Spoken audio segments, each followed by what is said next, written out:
Isang pampasaherong jeep ang hinold up sa may Tayuman, Manila. Ang mga kawatan, kargado pa ng mga baril.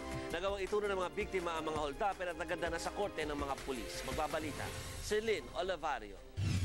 Demonyo!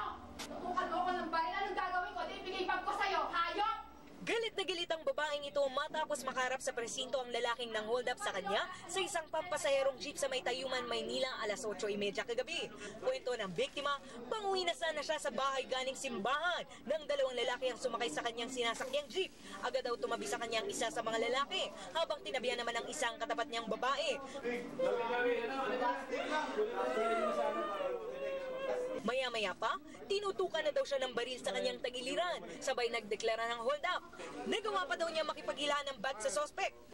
Pero nung nakita ko yung 38 na baril, binitiwan ko na yung bag ko kasi natakot na ako. Matapos makuha ang kanilang gamit, mabilis na bumaba ang dalawang sospek sa Perfecto Street sa Tayuman. Habang dumiretso sa Tayuman PCP ang mga biktima, agad rumisponde mga pulis kung saan bumaba ang dalawang hold-upper.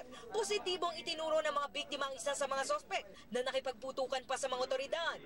Wala namang tinamaan sa barilan, pero yun ang nakatawag pansin sa mga taong bayan, kaya nabugbog yung isang sospek dahil nagpaputok siya ng baril.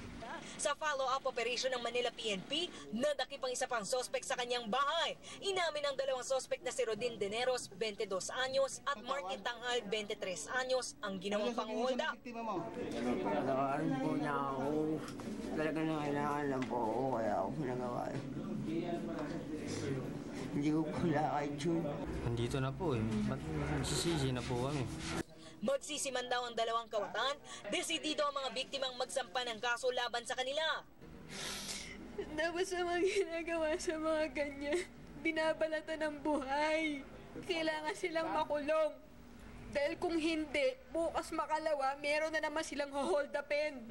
Ilan na lang sa mga gamit ng mga biktimang na-recover. Nangarap naman ang mga sospek sa kasong robbery hold up. Lynn Olivario, News 5.